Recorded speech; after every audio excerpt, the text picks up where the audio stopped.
Hello and welcome to round 2 of the World Rallycross Championship from Sweden. We are in Höljes, the mecca of Rallycross, and joining me, multiple WRC winner and rally driver Andreas Mikkelsen. Listen, Andreas, it's great to be here.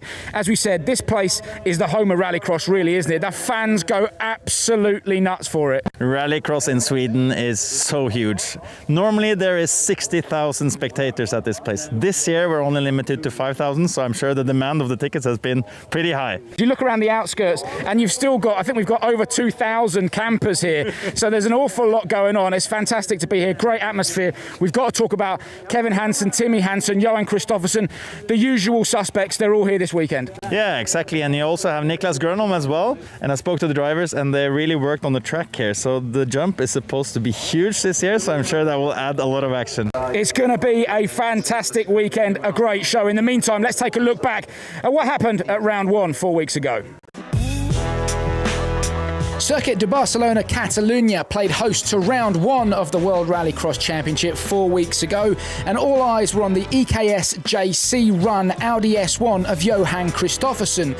New to the team this year, and it wasn't the best start for the Swede. Disqualified from Q1 after the data cable to the FIA logger was not connected. Nevertheless, he went on to win Q2, Q3 and 4 and proceed to the final. Meanwhile, the Hansen brothers were in spectacular form, and it quickly became clear this was going to be a 3-horse race. Timmy and Kevin locking out the front row of the grid for the final, with Kristoffersson just behind. While Timmy Hansen and Kristoffersson jokered early, they subsequently got held up behind Christian Sabo, and when Kevin Hansen took his joker lap later, the gap and the extra momentum up the hill saw him retake the lead around the outside of his brother and hang on for a monumental victory.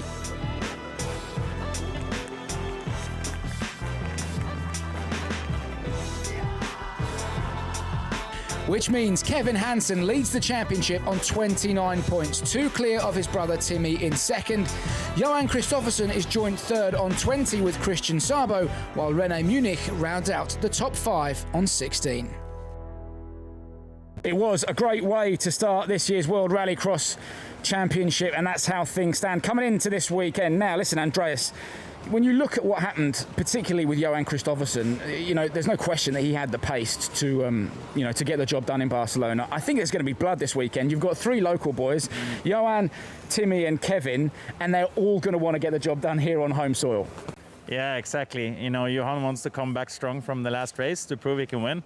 He's won here before. I spoke to all the guys and they all love this track, so I'm sure it will be an intense battle this weekend. You know from your first WRC victory in Spain a few years ago in the Polo, once you've got that first win, something changes in your head, doesn't it? It gives you confidence. Yeah, it gives you so much confidence. I remember after my first victory in Spain, to win again is so much easier. When you have done it once, you're much more calm and you are able to produce a much better performance. So yeah, I'm sure we can see a great performance from Kevin again. What's likely to be going through his head coming into this weekend, knowing that he's got that confidence? Yeah, it comes with full confidence from the last race, with his home crowd, a track that he loves, so everything should be there to perform well. Well, as you say, his home crowd, and it would have been wrong of me to come all the way to Sweden and not pay the Hansens a cheeky little visit.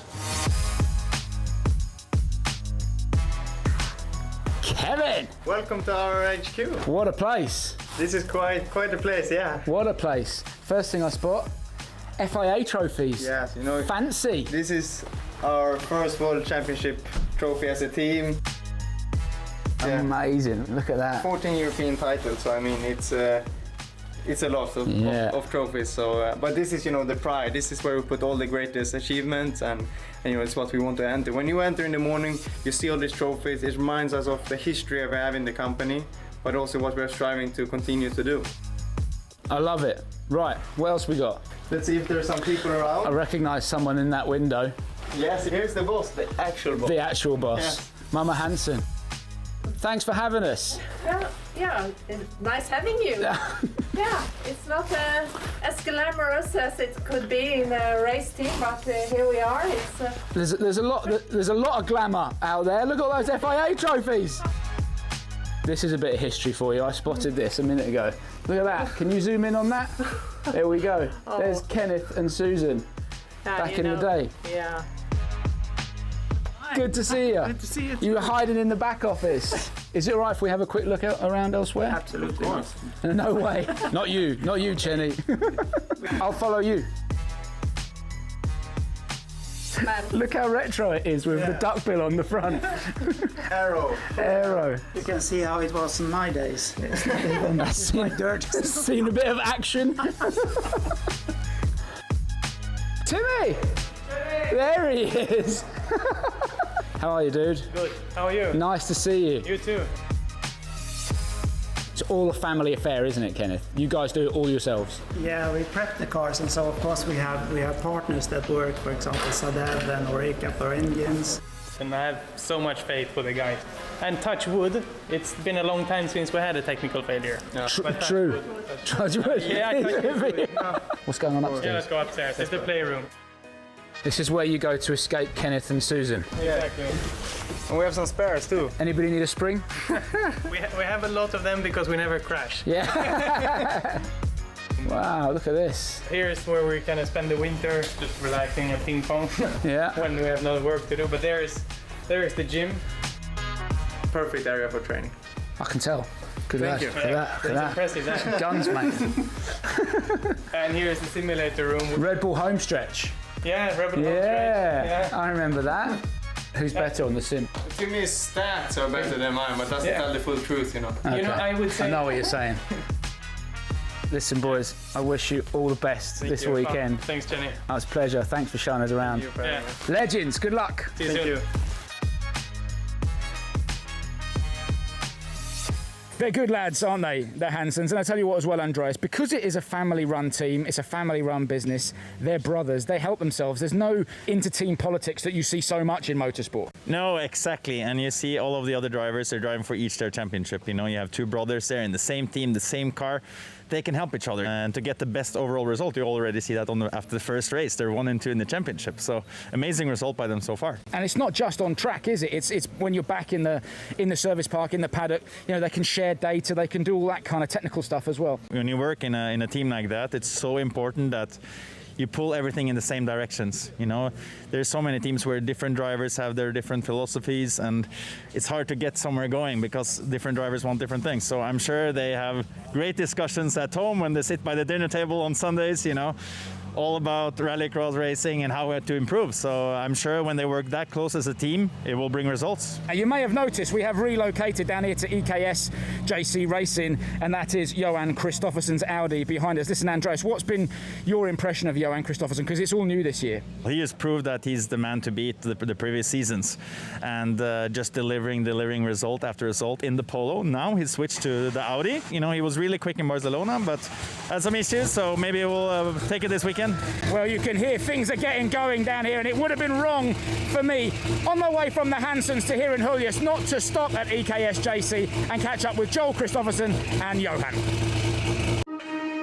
Joel, listen, thanks very much for having us. Give us an idea of what exactly it is that you're doing here with JC, because, you know, don't take this the wrong way, but at 31, you have achieved an awful lot with your own team. I started here 2014.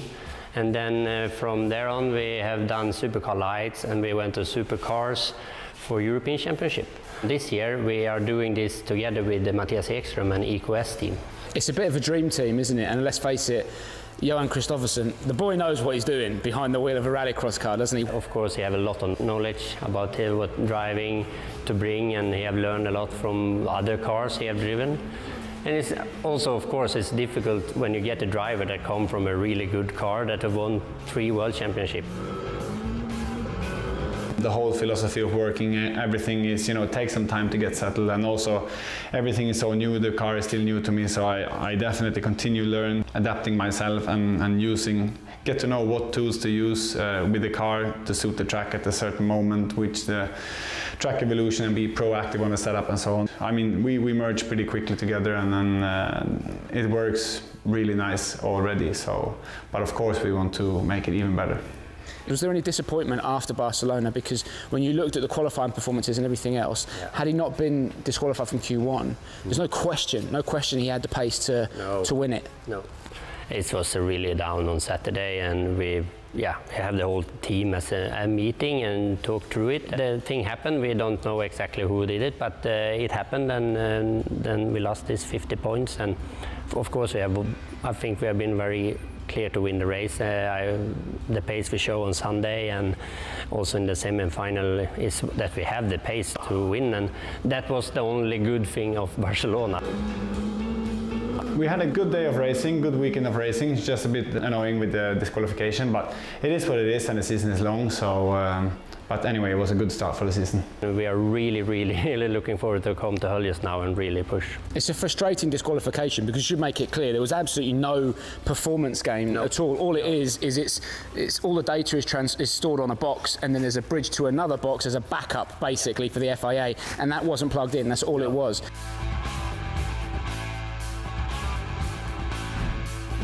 This is the one that you really do want to win and get sealed up for sure. That's always the case when you get to Höljes racing for all the drivers, I think, because it's such an iconic track and the track is really nice. I'm buzzing. I think it's going to be great action. I wish you all the best. Good luck for it.